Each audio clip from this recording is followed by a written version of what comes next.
Revelation 787. From the 25th of February 1939. Continuation to number 786, Way of the Soul Before the Earthly Existence. Theory of Re-Embodiment. Visualize the greatness and omnipotence of God, and only then you will be able to grasp the immeasurable love which surrounds you earthly children, that every still so smallest living being stands in everlasting care of the Heavenly Father and can never ever be destroyed, because the love of God has innumerable means and ways to lead also the most unworthy being who consciously resists the will of God, anyway on the way of realization, even if often after an unspeakably long time. Again and again new covers are assigned to the being, and again the development of these through so many resistances, is a new opportunity to mature. To achieve as high a spiritual maturity as possible in earthly life is however extremely profitable for the soul, because the fight in earthly life is certainly difficult in itself and demands much overcoming, perseverance and work, but again just in earthly life, the being is offered abundant advantages, which already make maturing possible in a relatively short time.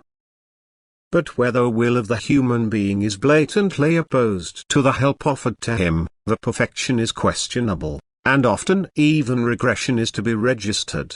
Now the love of the Father in heaven is ever and always anxious to lead the being to its last destiny, and indeed now also in the hereafter the soul is offered the opportunity to work on its perfection and to rise into the state which results in a detachment from all matter.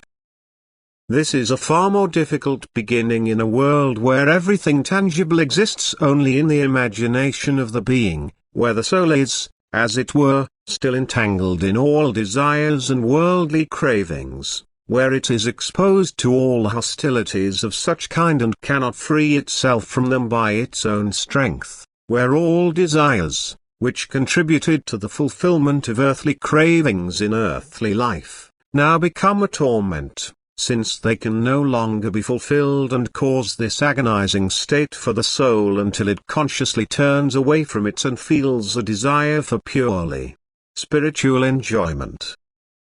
Such a desire will immediately be met by the more perfect spirit beings who are active in love, who do everything to free an unhappy soul from its state.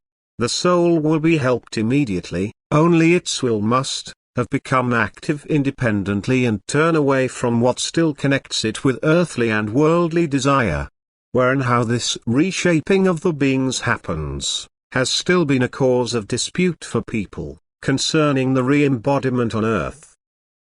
So it is enough for you to know that infinite times have passed and innumerable shells in most different formations have enclosed your soul. That all these living beings resided in, on and above the earth by God's will, but always standing in the closest connection with the earth, just existing for the purpose of maturing. That the last stage as a human being can likewise only be lived through on earth. But that with the leaving of the earthly body, the soul passes into a realm which is now completely independent of the earth, no matter which state of maturity the soul has reached on earth.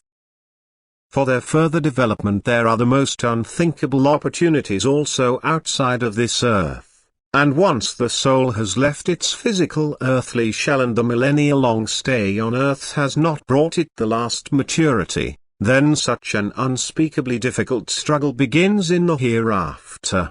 It would be about the same as if the father would be more and more lenient with an underage child who refuses to obey him, instead of putting him into a strict school which makes him realize the wrongness of his actions. Interruption.